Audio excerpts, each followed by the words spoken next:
Bonjour tout le monde, bienvenue à ce nouveau webinaire qu'on a intitulé La fonction RH face aux enjeux écologiques et sociétaux.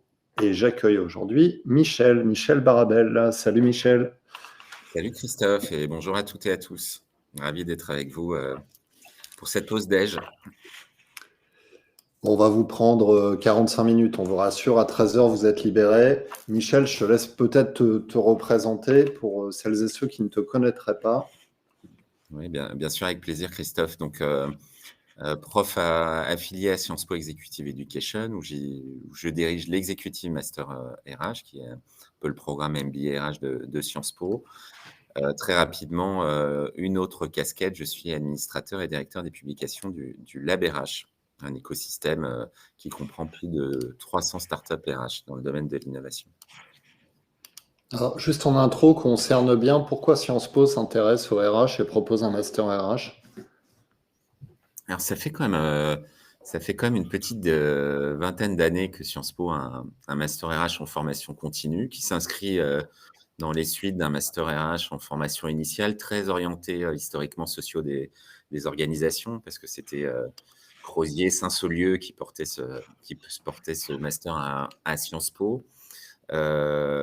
Je pense, Sciences Po, on connaît pour l'ex-ENA, pour l'international, pour les sciences politiques, mais il y a toujours eu un tiers des étudiants qui choisissaient plutôt ce qu'on appelle maintenant l'école du management et de la gouvernance durable. Et donc, au même titre qu'on adresse des enjeux financiers, la fonction RH a toute sa place parce qu'elle est là quand même sur tous les sujets de transformation humaine, organisationnelle et sociétale. Et d'ailleurs, c'est marrant que tu me poses la question, Christophe, et je m'en arrêterai là, mais le premier lien que je fais avec les questions écologiques, c'est qu'il y a 2 ans, la direction de Sciences Po a pris la décision d'enlever 20% de tous les contenus, de tous les diplômes, quelle que soit la spécialisation, pour y mettre 20% autour des questions écologiques et de changement climatique. Donc, tout étudiant à Sciences Po, au moins 20% du contenu de son programme dédié à ces sujets-là et dès la première année.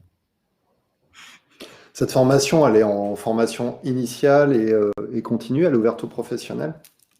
Alors moi, mon executive master RH, il est 100% dédié aux professionnels qui sont moins en emploi depuis 5 ans. Après, on a une vision, et c'est peut-être d'ailleurs en résonance avec notre thématique, de casting très hétérogène, puisque on a 60% des gens qui viennent de la fonction RH. Donc certains sont déjà des RH qui viennent se challenger, mettre à jour leur expertise, rencontrer des communautés de pratique pour se benchmarker. Mais on a aussi 40% des gens de la promotion qui sont quid des DSI, des directeurs marketing, des DAF, des consultants, des directeurs juridiques, des gens qui veulent se reconvertir. Et on a même cette année un CEO qui ne veut pas faire des RH, mais qui a trouvé utile, je trouve ça assez remarquable, de se rajouter une expertise RH à toute l'expertise opérationnelle et business qu'il pouvait avoir pour adresser les défis globaux qu'il rencontre dans le pilotage de sa boîte. Déjà, un DSI qui se reconvertit DRH, c'est remarquable. Yes. Mais on en a besoin, hein. On a besoin quand on voit la révolution de la data, les IA génératives. Ouais. Moi, je suis ravi d'accueillir des champions de la data, du marketing, du business dans les effectifs et d'en faire des DRH qui ont aussi ces compétences-là dans leur portefeuille de compétences. Alors, première question pour démarrer, Michel. Bon, la RSE au sens large, c'est une problématique d'entreprise. Pourquoi on amène ça sur le terrain des DRH? C'est vrai que la RSE, quand tu prends une perspective historique, c'est quand même un mouvement qui démarre très modérément dans les années 60, 70, 80, qui prend de l'ampleur dans les années 2000. Et moi, j'ai toujours considéré que la fonction RH avait des positions parfois faibles dans les comités de direction et qu'un moyen d'avoir des positionnements plus forts, c'était soit de se saisir du digital, soit se saisir de la RSE, soit de se saisir du sociétal, pour pouvoir passer d'une approche politique, recrutement, formation, et cetera, à je suis capable de penser les enjeux du monde dans lequel je vis, de préparer les évolutions environnementale de mon organisation. Et donc, j'ai un rôle stratégique par nature parce que je suis RH, plus RSE. Donc, je suis toujours très vigilant quand je regarde les périmètres des orgas à voir le périmètre de la fonction RH. Est-ce qu'elle est restée tradie?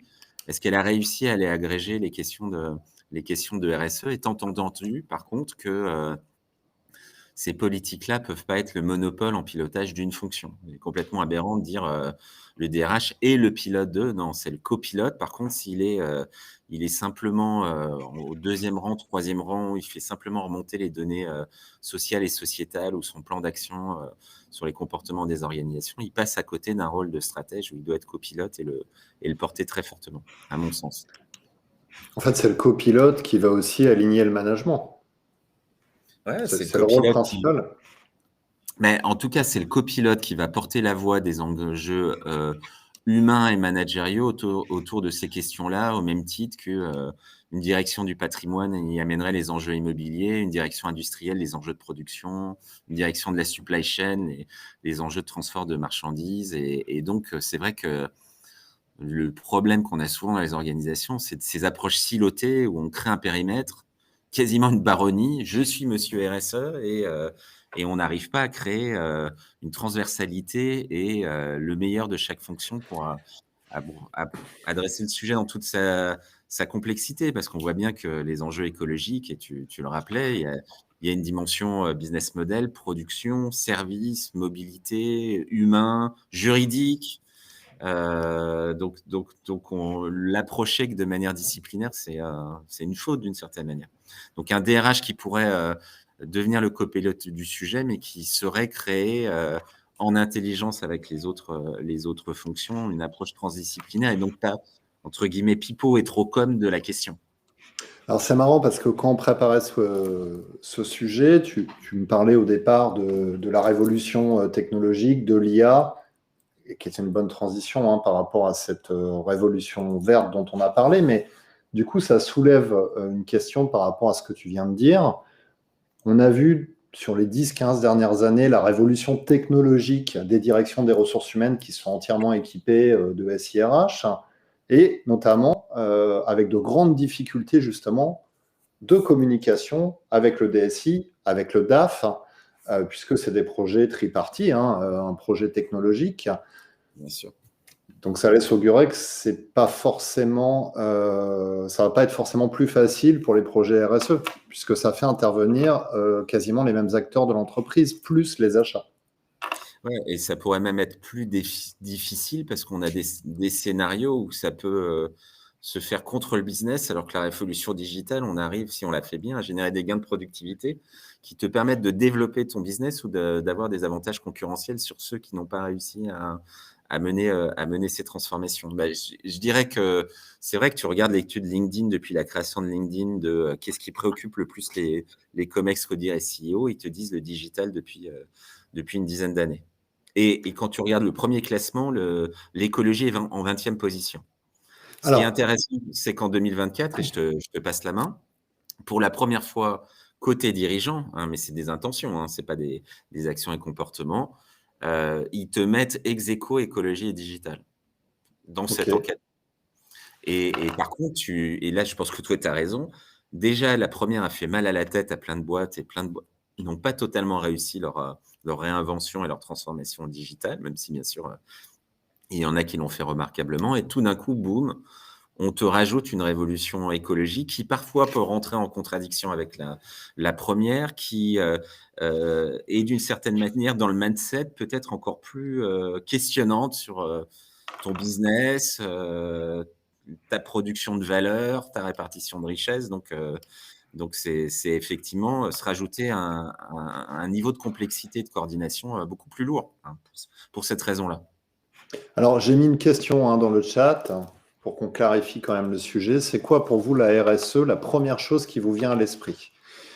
Donc on nous a dit développement durable, égalité des chances, diversité, responsabilité, loyauté des pratiques, responsabilité de l'entreprise dans son environnement géographique et humain, engagement et remise en question, responsabilité macro et micro, approche intégrée, sociale, ok,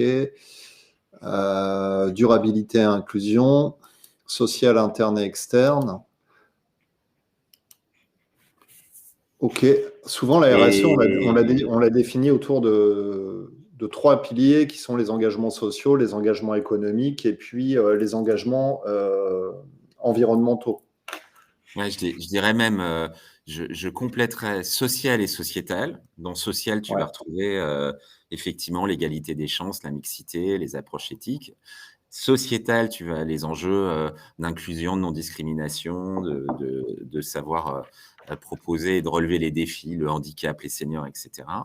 Économique, oui, et puis environnemental, le fameux people, planet, profit. Et c'est sûr que quand on entend les réponses de tes intervenants, et c'est assez naturellement, de le temps 1 de la RSE, il a surtout été social, sociétal. Qu'est-ce qu'on fait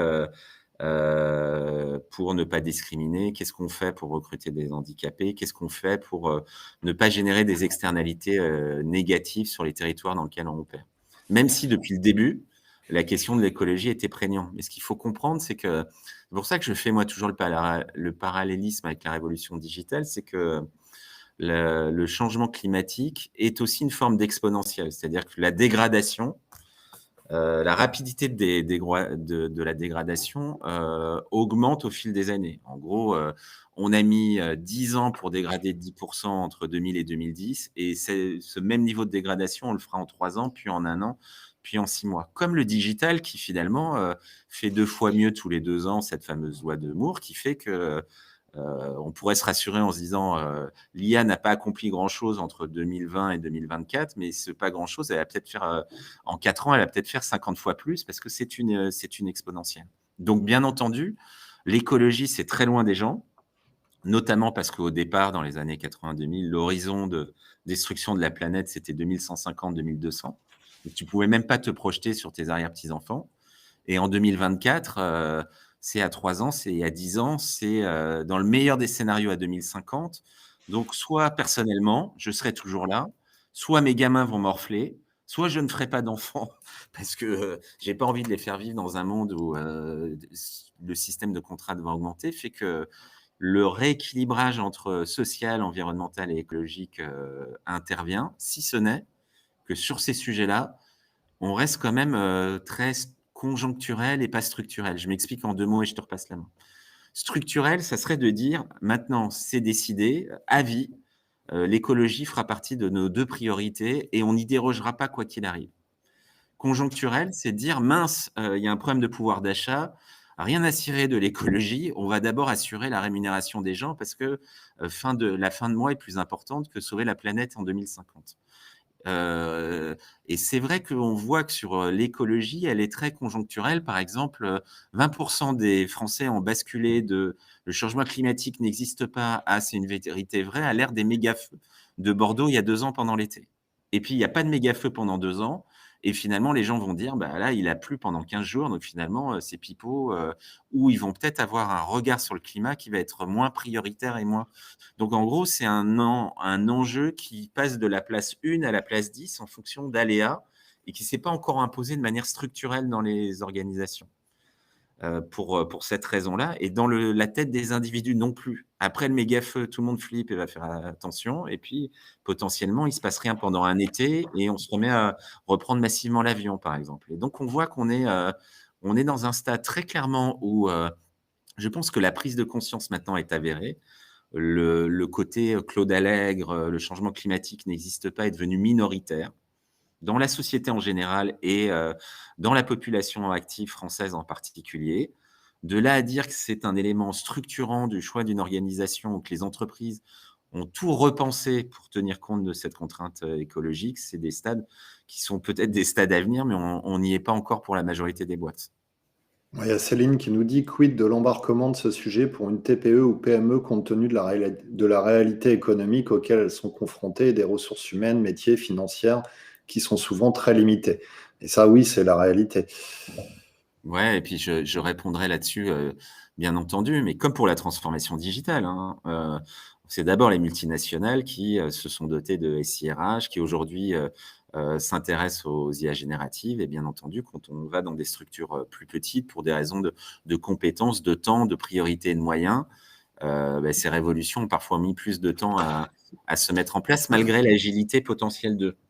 Sur ce sujet-là, ce dont on se rend compte, c'est qu'il faut d'abord une exemplarité et une envie du COMEX équipe de direction.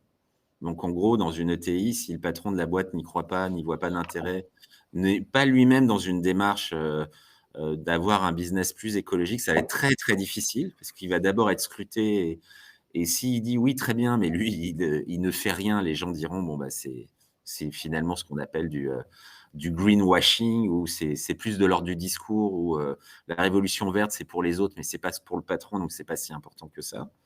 Ensuite, il faut que tu aies une ligne managériale qui a envie d'y aller et force est de constater que les managers, on leur fait déjà porter énormément de choses, délivrer de la performance, développer les talents, être un coach, faire du feedback, truc machin chouette. Donc pour eux, c'est peut-être la couche de trop et pareil, peut-être en termes d'affinité, de maîtrise, ils vont pas potentiellement adhérer. Le troisième, faut créer des ressources.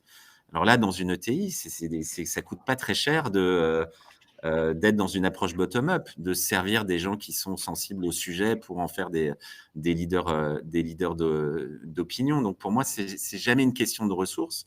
Si tu as une exemplarité de la direction, des managers qui accompagnent et des salariés, certains salariés qui ont envie, tu peux adresser de grandes choses. Bien entendu, tu ne pourras pas revoir ton usine de A à Z pour fabriquer différemment, comme tu me le disais dans notre préparation, Oracle qui se sert des eaux usées pour refroidir ses serveurs. Mais ça, c'est des technologies qui ont dû leur demander des millions d'euros au départ. Mais je pense que le contrainte de la taille, ça veut dire qu'on doit forcément mobiliser le collectif. C'est forcément du bottom-up.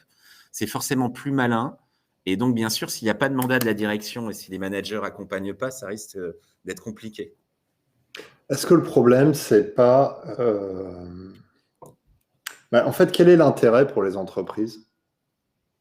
Parce qu'en Ben, moi, fait, quand tu regardes les salariés, les candidats aujourd'hui, dans le contexte actuel, ce qui les intéresse, c'est le salaire. La RSE, c'est dans le top 10, mais ça va arriver peut-être en 7, 8, 9, 10e position. Donc, ce n'est pas un facteur différenciant ni de rétention ni auprès des collaborateurs. Donc, quel est l'intérêt? en fait, tu as raison et je modère parce que des structures plus fines d'enquête et de collaborateurs pourraient nous dire oui, en moyenne, c'est le top 10, mais si on se concentre sur nos plus diplômés, peut-être que c'est dans le top 3 et nos jeunes, c'est peut-être ainsi de suite. Mais pour répondre à ta question, je pense qu'il y a 3 raisons. Le premier, c'est que, sauf miracle, et ça peut toujours arriver, hein, la dégradation de l'environnement va pousser à un moment les pouvoirs publics, que ce soit au niveau français, européen, mondial, à créer des normes de gouvernance qui t'empêcheraient d'opérer si tu n'as pas ça. Si tu n'as pas des pratiques vertes que tu peux démontrer. On l'a vu, alors bien sûr, c'est challengé par les crises avec les logements que tu n'as pas le droit de louer si tu es côté F, des taxes et ainsi de suite. Alors, il peut y avoir machine à arrière parce que les gens gueulent, parce que ça va trop vite, parce que c'est inégalitaire potentiellement. Mais moi, je prévois au niveau de la compliance et de la gouvernance des contraintes toujours plus fortes sur ce volet-là qui, à un moment, peuvent te sortir du marché. D'ailleurs, c'est ce qui Est-ce que, poussera toutes est-ce les que boîtes tout à ça, adopter. est-ce que tout ça, c'est pas un peu bullshit? Parce que il y avait un commentaire, par exemple, qui disait, alors attends, c'est où?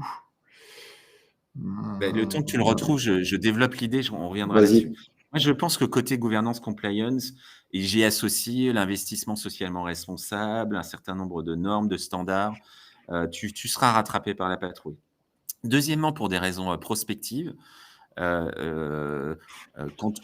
les températures vont augmenter d'1 ou 2 degrés, que ça va générer un certain nombre de problèmes de santé, que ça va te pousser à réorganiser ton travail, quand tu pourras plus utiliser du gaz et ça va t'obliger peut-être, là je parlais par exemple de GRT Gaz qui distribue du gaz et qui doit demain se préparer à distribuer du gaz liquéfié, tout un ensemble de choses. Ça les amène non seulement à revoir les portefeuilles de compétences, mais aussi le mindset, la culture des individus.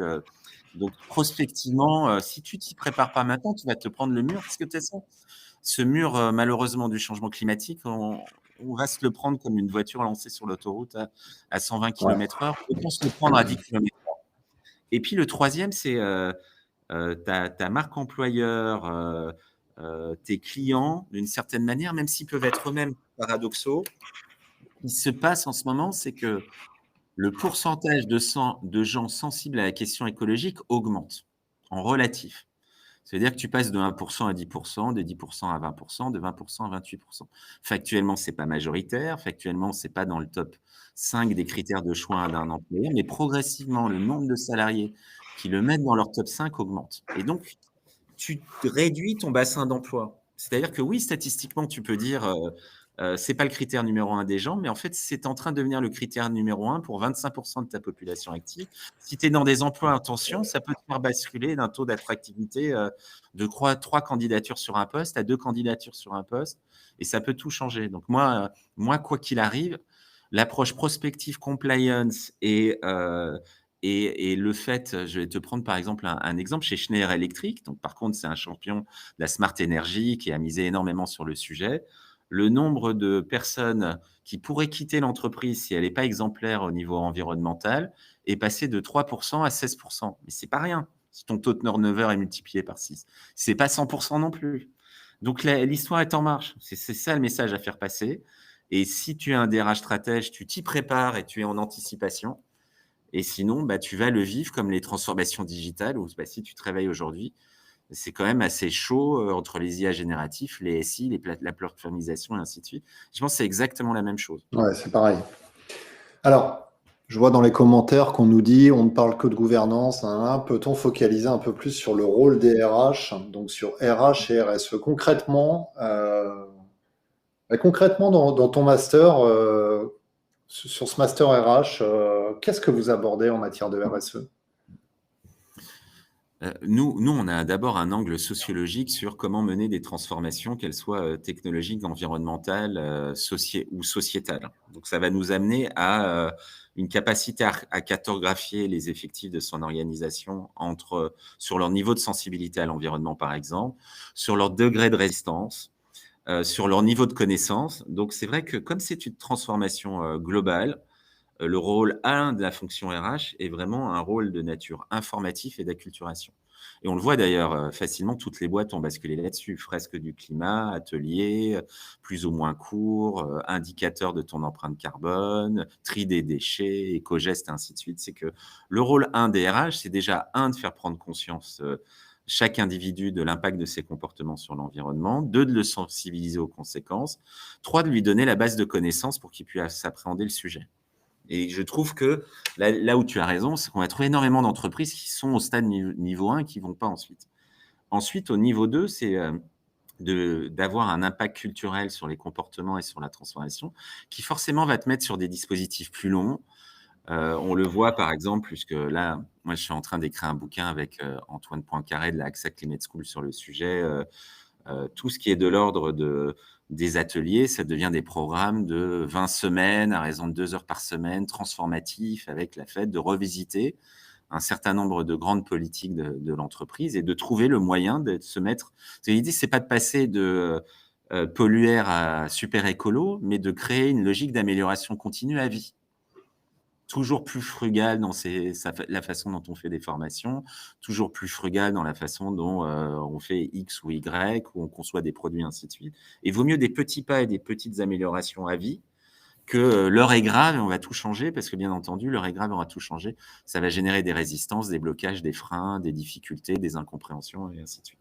Donc le volet 2, c'est déployer tout un ensemble de dispositifs plus transformatifs, plus longs, plus engageants. Ensuite, le niveau 3, c'est qu'on sait que pour mener une transformation, faut qu'il y ait des drivers. Malheureusement, il suffit pas d'être convaincu intellectuellement pour pousser les gens à se transformer. Donc ça va potentiellement mettre des critères, sur ces questions écologiques dans les managements de la performance. Ça va mettre de la rémunération variable associée à des objectifs RSE. Ça va, pousser à revoir les politiques de déplacement en tenant compte d'eux.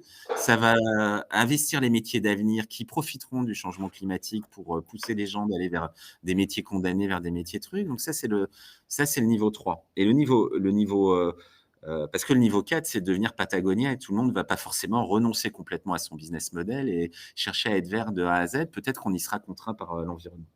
Le 5e rôle de la fonction RH, c'est qu'il y a des communautés d'acteurs à animer pour justement que ça soit pas une politique top-down, privatisé en termes de conception par les RH, donc créer toutes les conditions que les gens se saisissent du sujet, mènent des initiatives, se regroupent, échangent les bonnes pratiques, les comportements.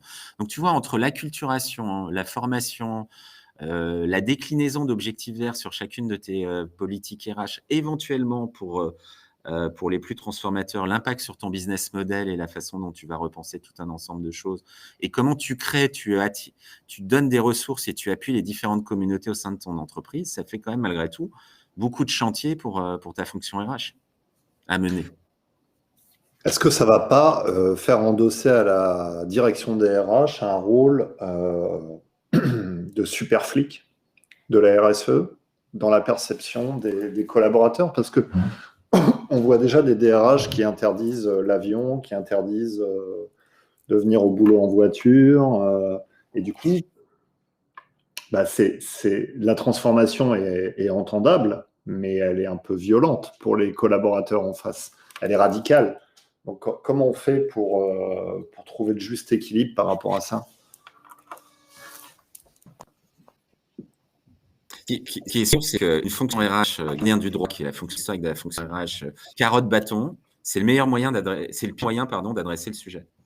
Parce que tout de suite, ça te met en position de sanction, de critique, de juge, voire de manque d'exemplarité, parce qu'il faut être capable de démontrer que toi-même, tu es exemplaire sur le sujet si demain, tu dois sanctionner les gens. Donc, c'est pour ça que je te disais que la phase plutôt communauté, mouvement organique, prise de conscience, acculturation, atelier, amélioration continue, te fait un coproducteur de solutions dont tout le monde est co-responsable, plutôt que chercher à sanctionner. Par exemple, récompenser les collaborateurs qui créent de la valeur environnementale, plutôt que de sanctionner ceux qui n'en font pas, c'est un meilleur moteur de motivation que le contraire. Ils mettent des objectifs que tu vas récompenser par de la rémunération variable ou que tu vas valoriser dans le management de la performance et la carrière. C'est un meilleur moyen que de sanctionner un collaborateur qui n'aura pas.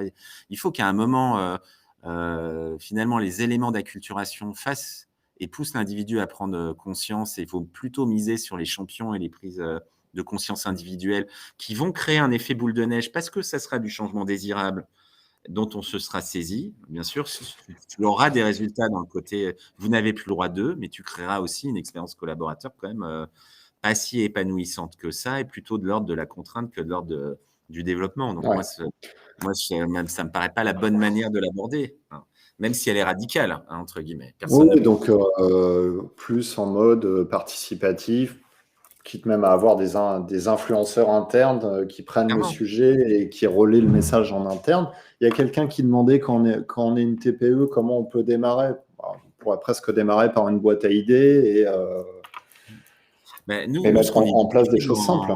en prenant les travaux de Gaëtan Brispierre qui sont accessibles, hein, il fait des typologies de collaborateurs.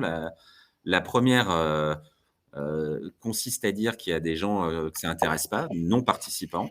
Il y a des gens qui veulent bien, il y en a qui sont relais, il y en a qui sont moteurs.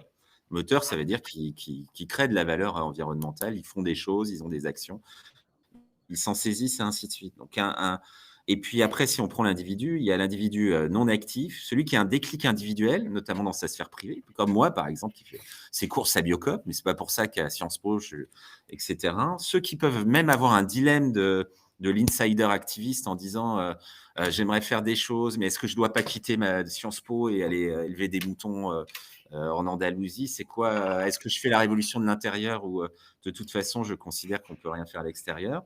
Jusqu'à l'acteur qui va mener un certain nombre d'engagements. Donc, dans une TPE, mais une grande boîte serait pareil, cartographier, mesurer le niveau de compréhension de ces enjeux, lister les non-participants, participants, relais, potentiellement moteurs. Et après, effectivement, moi, j'apprécie toujours plutôt la mise en lumière de moteurs qui donnent envie aux autres d'y aller, des early adopters, des pionniers, des rôles modèles, des influenceurs internes, à qui, par contre, je confie en toute confiance et à qui je donne des moyens et des ressources, pas forcément financières, hein, et que je dis, OK, banco, c'est vous qui allez être en charge de ci ou ça. Et si ça crée de la valeur, parce qu'il faut quand même que tu l'as dit, c'est réconcilier people, profit, planète. Hein, donc, si ça génère de la création de valeur économique, sociale et environnementale, de soi-même, les gens iront.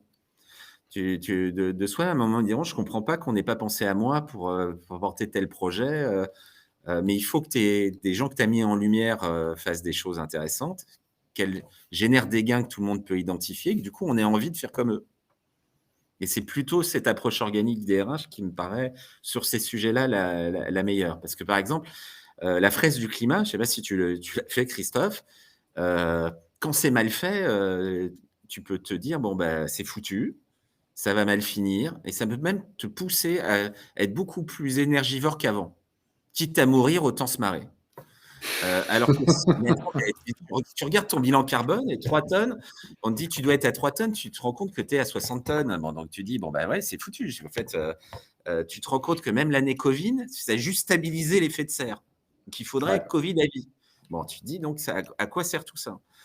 Si tu arrives à en faire un élément, d'amélioration continue et d'atterrir sur des choses sympas, ludiques, qu'on fait ensemble et qui améliorent malgré tout les choses, bah, ça aura quelque chose de totalement différent. Donc l'acculturation, c'est pas faire peur, c'est l'acculturation, c'est montrer qu'il y a des perspectives d'amélioration continue, souhaitables et accessibles et que dans la durée, les individus peuvent passer de petits éco-gestes à peut-être des éléments plus transformatifs. Alors, je vous avais demandé des exemples en matière d'écologie. Elodie nous dit tri des déchets, audit biodiversité, réaménagement d'espaces verts, sensibilisation dans le cadre de la semaine du développement durable depuis 3 ans. Alors ça, on voit beaucoup, hein, et pour tous les sujets RH, la semaine du handicap, la semaine de la QVCT, la semaine de. Est-ce que c'est ça la bonne option? Peut-être au début, mais Bah, c'est la première, c'est ce qu'on dit. C'est la phase d'acculturation, c'est le truc qui est facile à faire, faire un atelier, dédier des jours, ça ne donne aucune garantie, que ça s'inscrira après de manière structurelle dans la vie des gens. Voire ça peut éveiller des consciences et puis la semaine d'après, les mecs reviennent au quotidien et ça peut les énerver presque en disant, «On nous a fait rêver avec la semaine du développement durable et puis, retour à la vie normale qui est pas si développement durable que ça». Mais c'est un indispensable, on est obligé de commencer par ça. Donc c'est plutôt, dans une trajectoire à 2 ans, 3 ans, 5 ans, 10 ans, de se donner des objectifs, plus ou moins ambitieux et de pas en faire, comme la fête des mères ou le Black Friday, un moment dans l'année éphémère, qui te donnerait le droit de mal parler à ta mère tout le reste de l'année, par exemple, tu vois? Mais de lui dire: «Maman, je t'ai offert des fleurs aujourd'hui». J'y trouve un truc, c'est bien si c'est un parmi d'autres, si ça permet de faire la synthèse de tout ce qu'on a accompli, de se donner des objectifs pour l'année à venir. Si ce n'est que ça reste assez, cosmétique et malgré tout, voire même contre-productif il y a et pas là Maxence où qui nous, ouais, il y a Maxence qui nous dit, est-ce que le phénomène RSE n'est pas plus un coup de communication pour certaines entreprises plutôt qu'une réelle envie, dans un contexte de concurrence sur le recrutement de nouveaux talents? Ah oui, évidemment. oui, malheureusement oui, ce qu'on appelle le greenwashing et qui a toujours existé, c'est que bien entendu, une boîte entre guillemets «opportuniste et maligne» va tout de suite se dire, «Ça nous coûte pas très cher de faire un peu de pub là-dessus, de le mettre dans nos valeurs, de communiquer un peu, de faire trois quatre actions et ça le ROI sera très intéressant pour, nos candidats». Pour moi, c'est un mauvais pari parce que, bien sûr, en expérience candidat, ça peut faire le match: «Waouh, elle est trop bien cette boîte», mais en expérience collaborateur dès le J1, les gens vont bien se rendre compte qu'on leur a menti et vont rapidement se rendre compte du cynisme. Moi, je pense qu'il faut mieux ne rien faire et assumer une position, de climato-sceptique, même si je la recommande pas du tout. Mais au moins c'est cohérent et quand on décide d'y aller, le faire vraiment dans une logique d'amélioration continue parce qu'en parler et ne pas le faire, dans un monde finalement de la transparence où tout finit par se savoir, où il y a aussi une demande d'exemplarité et d'alignement entre le discours et les actes, ça me paraît pire que de rien faire. Mais bien Ouais. entendu, plein de boîtes vont la tenter, mais à mon avis les impacts négatifs seront monstrueux pour ces dernières. Il Mais y a on peut Sarah les qui, ouais, vas-y. Sarah nous dit, c'est aussi une demande, voire une exigence de nos clients. Oui, de plus en plus, hein, quand on passe des marchés, aujourd'hui, on demande. C'est ce que je mettais, mais après tu m'as dit: «Relancez-nous sur RH» quand je disais, Ouais, oui, c'est vrai. gouvernance, compliance, client, prospective, bien sûr que, les clients, les parties prenantes vont nous l'imposer, même si nos salariés ne le demandent pas en recrutement, bien entendu. On fait un appel d'offres, aujourd'hui les critères, environnementaux peuvent nous éliminer, très clairement. Une très bonne remarque. Il y avait Corinne qui nous disait aussi, dans les idées, mettre en place des actions solidaires du mécénat de compétences. Donc là, on n'est plus dans la partie écologie, mais plus dans la partie Social, ouais. sociale. Mais pour moi, en fait, si on les segmente, c'est-à-dire si on a un chantier mixité, handicapé, mécénat de compétences, climat et ainsi de suite, si on prend par exemple les 26 critères de discrimination, on en fait 26 chantiers, on prend quand même le risque de l'absence de pensée systémique et d'une approche silotée des choses. Alors que finalement, c'est des enjeux qui sont très interreliés. Je vais prendre une illustration là-dessus. En fait, les principales personnes qui souffrent de cette révolution de changement climatique, c'est justement les personnes les plus éloignées de l'emploi, les personnes les plus précaires, parce que par nature, les catastrophes naturelles les toucheront plus, les emplois qu'ils occupent seront les plus menacés. Par exemple, là, je vois pour l'UNESCO une très grande enquête sur la place des femmes dans le monde et les gains sur les 30 dernières années des femmes dans certains pays. Bah, finalement, le principal facteur de menace de ces gains, c'est le changement climatique qui vont les empêcher peut-être demain de continuer à produire les petites productions. Donc, du mécénat de compétences, par exemple, tourné sur les emplois d'avenir qui leur permet de bien appréhender la révolution écologique et digitale pour aller acquérir les compétences qui les rendra employables demain, c'est un moyen de réconcilier mécénat de compétences et changement climatique. Alors qu'un mécénat de compétences ou un CADSUP explique comment il a réussi sa vie ces 20 dernières années sans tenir compte du caractère transformatif des évoluements sociétaux et sans donner des conseils sur un métier d'avenir, c'est plutôt un mauvais mécénat de compétences, même si la personne a très bien réussi et est en emploi aujourd'hui. Donc, tu vois, il y a cette nécessité d'aborder quand même ces sujets en 360 et de les faire résonner plutôt que les approcher de manière vraiment petit bout par petit bout. Il y a Xavier qui nous dit, si le mécénat de compétences n'est pas accompagné de formation à l'accompagnement social des jeunes, des entrepreneurs, le truc est un pur bullshit, voire contre-productif. Oui, d'autant plus que je rappelle que le mécénat de compétences s'est construit à une époque où la durée de vie d'une compétence était très longue et les règles du jeu du business ou du monde du travail étaient très stables. Donc là, c'est évident qu'un homme ou une femme de 45 ans avec 20 ans d'expérience pro pouvait être très utile à un jeune pour choisir son métier. Dans un monde où la durée de vie d'une compétence est maintenant autour de 3 ans et les règles du jeu peuvent changer parce qu'il y a des guerres, parce qu'il y a des conflits, etc., les conseils de 2023 sont peut-être des mauvais conseils pour 2025. Donc, il y a à la fois cette capacité de pouvoir conseiller en étant soi-même éclairé sur les évolutions de l'environnement dans lequel on vit. Deuxièmement, les conseils sont plus de l'ordre de limiter les barrières limitantes du growth mindset, etc. Et troisièmement, bien entendu, si on n'a pas été formé à l'accompagnement, par exemple, si on est directif, si on n'est pas en écoute active, si on ne sait pas adopter les bonnes postures, ça va plutôt enfermer la personne qu'on accompagne, voire lui faire peur, voire être contre-productif. Donc, on ne s'improvise pas accompagnateur d'individus, ça c'est clair, bien sûr. Est-ce que tu crois qu'il y a une problématique générationnelle vis-à-vis de ces questions de RSE, que ce soit les engagements sociétaux, environnementaux? Est-ce que tu crois qu'il y a des écarts de perception? Moi, j'aime pas trop le concept de génération, on y reviendra si tu veux, mais je pense qu'on est tous le fruit de l'époque dans laquelle on vit. Et qu'un jeune qui a eu depuis la maternelle X heures de cours sur le changement climatique, parce que c'est les programmes, qui intègre par exemple Sciences Po avec 20% de cours sur l'écologie, qui voit les catastrophes, les incendies et le climat, aura une conscience écologique totalement différente de quelqu'un qui a fait sa jeunesse et ses 20 premières années dans les années 50, où le rêve absolu, c'était d'avoir une voiture pour visiter le monde ou une machine à laver pour se libérer des tâches ménagères. Après, je challenge parce qu'on est tous ensemble, toi, moi, des plus jeunes, des plus vieux en 2024. Donc, on est tous exposés à l'époque du monde d'aujourd'hui, avec comme seule différence qu'on a sans doute plusieurs modèles culturels et on a vécu plusieurs époques avec des règles du jeu différentes. Alors, par nature, un jeune est représentatif du gène de l'époque et c'est la seule époque qu'il a pu connaître. Ce que je remarque malgré tout en ayant, ce que je ne l'ai pas rappelé, en ayant deux positions, l'une à l'IAE Paris-Est, plutôt sur des licences des bachelors et l'autre à Sciences Po en Executive Education, c'est que C'est pas une population homogène et en fait, plus le niveau d'études est élevé, plus le statut social initial est important, plus l'école qui délivre, diplôme, est de qualité, donc plus l'espérance d'employabilité est forte, plus la conscience écologique est généralement forte. Et sans surprise, on va trouver, des polytechniciens, des Sciences Po qui vont venir aux cérémonies de remise des diplômes ou qui vont manifester contre l'arrivée d'une très belle multinationale sur le campus en disant: «Ça, c'est pas possible». Et derrière, pourquoi? Parce qu'ils ont le sentiment de pouvoir, facilement trouver du boulot et donc d'imposer cette norme écologique. Quand je pose la même question à mes étudiants de licence ou de master 2 à l'IAE, eh ben, j'ai 80 de mes étudiants qui disent, «Monsieur, le climat, on sait que c'est important, mais c'est pas dans notre top 10».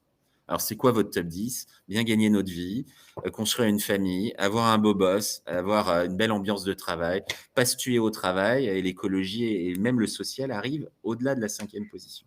Donc on a quand même des jeunes qui se positionnent sur le sujet très souvent au regard aussi de leur employabilité et du capital économique, social et culturel qu'ils ont. Pour ça qu'il ne faut pas non plus les mélanger. Tout le monde ne peut pas se permettre, comme un étudiant de Polytechnique, de claquer la porte ou d'engueuler le directeur d'école ou de dire jamais je bosserai dans telle entreprise. Et après, pour eux aussi, c'est conjoncturel et c'est paradoxal. Par exemple, ma filleule est sur un combat écologique quasi Greta Thunberg, mais ça l'empêche pas de passer 1 heure sur TikTok. Tu lui as dit la tuerie écologique que ça pouvait être et de retrouver ses copains et ses copines dans un bar chauffé au fioul pour refaire le match après la manif. Et potentiellement, parfois, quand elle achète, elle va aller sur Temu, qui est une tuerie écologique, plutôt que d'acheter un produit en laine. Donc, on est tous ces êtres paradoxaux qui avons des consciences écologiques plus ou moins prononcées, mais des comportements de consommateurs, des comportements individuels dans nos pratiques et nos usages qui peuvent parfois rentrer en conflit. Et donc, ça veut dire qu'on n'a pas encore fait notre révolution globale non plus. Et les jeunes sont parfois les plus paradoxaux. Quand on regarde, à Sciences Po, on regarde les études sociaux des différentes classes d'âge qu'on a, avec le stéréotype du baby boomer très pollueur. En fait, lui, quand on regarde son alignement, il est moins écolo, mais il est moins parfois paradoxal sur un certain nombre de comportements. Et donc, au final, il peut encore y avoir match. Donc, il y a beaucoup de boulot encore pour véritablement avoir des écarts très marqués.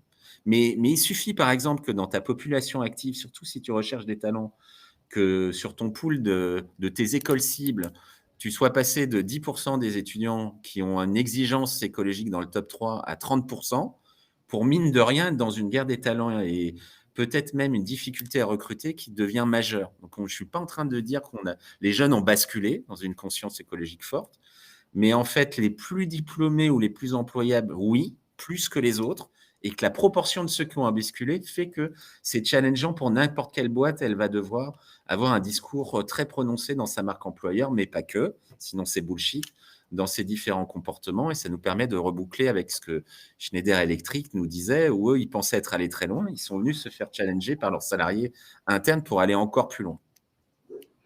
Donc, si on résume cette question de RSE et RH, je dirais, premièrement, vous avez intérêt à vous y mettre parce que de toute façon, Ça nous arrive malheureusement, hein, mais oui, et très vite. ça va arriver vite et puis les sanctions financières pourraient aussi arriver vite dans les années à venir. Ouais. Bon, après, c'est comme pour tout, hein, c'est en général les sanctions financières qui vont driver. Mais s'y préparer dans une approche de GEPP, GPEC, prospective, les transitions, les métiers d'avenir, les nouveaux comportements, ça évitera de se prendre des murs et d'être peut-être amené à avoir une casse sociale importante. Exactement, c'est le premier point. Donc, je pense que le meilleur. Vas-y. Vas-y, Michel. Non, je dis le deuxième, c'est ne faites pas la révolution, amélioration continue et bottom-up et ne jouez pas la carte de la sanction, mais plutôt de la désirabilité et intégrer qu'effectivement, il y a un cycle pour passer de non-participant à moteur qui passe par acculturation, atelier, action, impact sur l'ensemble des politiques RH et que ça aussi, ça prendra malgré tout du temps, même si on n'a pas tant de temps que ça face à l'urgence climatique. Comme tout être humain, on met du temps à se transformer et que là, comme toute transformation humaine, ça prendra du temps. Et qui prend ça en main au niveau du service RH? Tu crées de nouvelles fonctions? Ou tu les intègres? Moi, je pense, moi, franchement, le Chief Digital Officer ou des trucs comme ça m'ont toujours un peu barbé. Mais parfois, c'est le seul moyen de rendre réel Mais c'est un sujet en fait qui touche à tout. Donc je préférais que le patron du Compenben ou la patronne du Compenben ait un chantier RSE climat important, tout comme la personne en charge de la marque employeur, tout comme la personne du learning. Après, qu'on ait des gens qui soient en pilotage et qui s'assurent de la transversalité au sein de la fonction RH et interfonction, c'est sans doute le deuxième temps de la transformation à envisager. Et parfois, pour marquer les esprits, on crée la fonction pour la rendre réelle, mais très souvent, 1 ou 2 ans après, on la Ouais. diffuse partout, quoi. Hein, donc c'est peut-être un stade marketing de personnalisation de la fonction, mais c'est pas la plus souhaitable. Bon, le meilleur conseil qu'on peut vous donner, c'est de contacter Sciences Po et de vous inscrire à l'Executive Master RH que dirige Michel. C'est une No belle comment. conclusion. Merci Christophe. Merci, Merci merci à Michel. toutes et à tous, et j'espère que ça vous aura été utile. N'hésitez pas à nous laisser des petits feedbacks parce que bien entendu, en 45 minutes, on est obligé d'être un peu macro. J'espère que vous avez retenu 4-5 choses qui vous permettent d'avancer sur ces sujets. Et puis, vous retrouverez ce webinaire en replay demain matin sur MyRH Line. Merci beaucoup. Bon appétit. À bientôt. Au revoir. Bon appétit et bonne journée. Au revoir.